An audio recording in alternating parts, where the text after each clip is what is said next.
Oui, justement. Notre intervention concerne ces deux délibérations également sur l'extension de la clinique Axiom et de son parking. Mais nous avons une toute autre approche, et notamment sur l'offre médicale. On profite de cette délibération pour soulever une question qui doit quand même tous nous alerter, et qui est la question du coût de la santé, et notamment de la santé privée à Aix. Vous avez tout à l'heure réaffirmé votre attachement à l'hôpital public et tout ce que vous aviez fait, voilà. Vous le savez aussi bien que nous, l'hôpital public d'Aix souffre du sous-effectif, des fermetures de lits, des conditions de travail.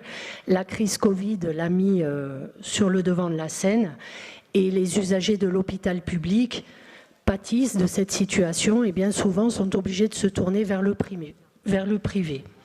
Et pendant ce temps, nous avons quand même des grands groupes, Almaviva pour Axiom, Saint-Gatien pour l'hôpital privé de Provence, HPP. Saint-Gatien, même si c'est partiellement pour le moment, mais ils vont posséder l'hôpital totalement d'ici 2 ans.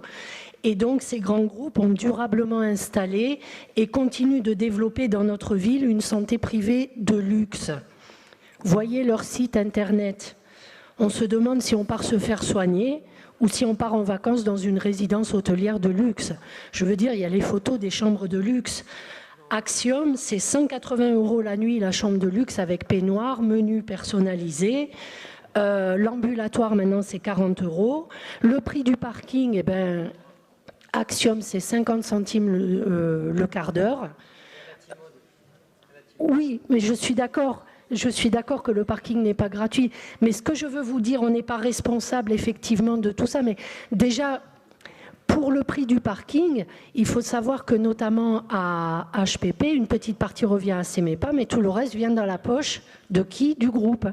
Et donc, c'est un petit peu la différence avec l'hôpital public qui, je pense, ne s'enrichit pas du prix du parking, par exemple, ni du prix des actes qu'il rapporte. Mais ce que nous souhaitons, et je vais être brève, ce que nous souhaitons dire à travers cette délibération, mis à part que tout ça, c'est jackpot pour ces groupes privés, nous, ce que nous voulons dire, c'est que la mairie accorde des permis de construire, elle cède des terrains, mais contrepartie, on veut alerter, c'est notre responsabilité à tous quand même de faire attention que Aix ne devienne pas une ville où seuls les gens aisés pourraient se soigner dans des conditions correctes et auraient surtout les moyens de le faire.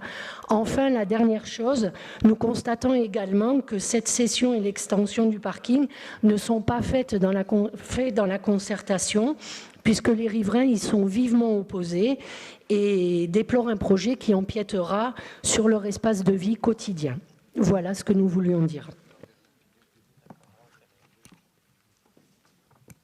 Je reviens, la cession de l'extension de la clinique Axiom, c'est un terrain privé.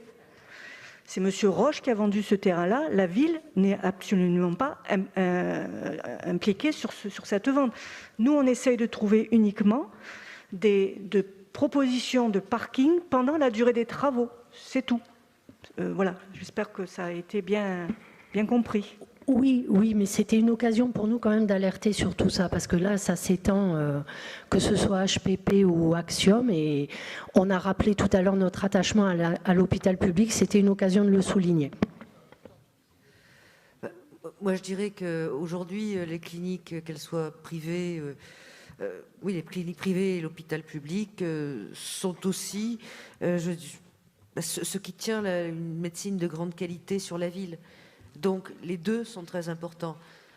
Et ce qui n'empêche pas que moi, par exemple, que je sois et que nous soyons extrêmement attachés à l'hôpital public. Hein, vous l'avez lu dans les propos que nous avons eus tout à l'heure. Et je dois dire que, évidemment, le profit et la santé, il y a toujours quelque chose de très gênant. Mais dans le même temps, je suis témoin aussi de la solidarité formidable qu'il y a eu entre les établissements privés et l'hôpital public durant toute cette crise de la pandémie sur Aix-en-Provence. Donc, c'est pas non plus blanc et noir. Voilà. Laurent ? Oui, Madame la maire, et en plus de ça, je pense qu'il faut aussi souligner la nécessaire collaboration entre le public et le privé. Par exemple, sur notre territoire, on a la chance d'avoir à la clinique Axiom dont on parle, un pôle d'excellence qui est SOS Main. Et si on veut, comme on parlait tout à l'heure, que nos administrés, le territoire très proche, puissent bénéficier sur Aix de ces chirurgiens, ben heureusement qu'on ait un lieu. Et je citerai aussi la collaboration fondamentale qu'il y a entre le public et le privé par rapport à la cardiologie. C'est pas Marie-Pierre qui va me contredire. La cardiologie interventionnelle, il y a des lits à l'hôpital public, mais également à Axiom. Et ce qui permet pour des gens qui font des infarctus du myocarde d'être pris en charge chez nous à Aix-en-Provence. Vous savez très bien les difficultés que peut avoir un patient dans ce type de souffrance de se retrouver à 25-30 km de chez lui. Donc effectivement, je ne reviendrai pas sur l'utilité de l'hôpital public où tous les médecins sont formés. Donc, et je soulignerai encore la continuité des soins qui existe que dans le public, mais il est nécessaire dans le monde moderne d'avoir vraiment une grosse collaboration entre le public et le privé. L'hôpital public sera l'hôpital pour des actes de chirurgie très importants. Pour ce qui est des actes moins importants, heureusement qu'il existe le privé pour désaturer ces hôpitaux publics aussi. Voilà, Madame la maire. Merci Laurent.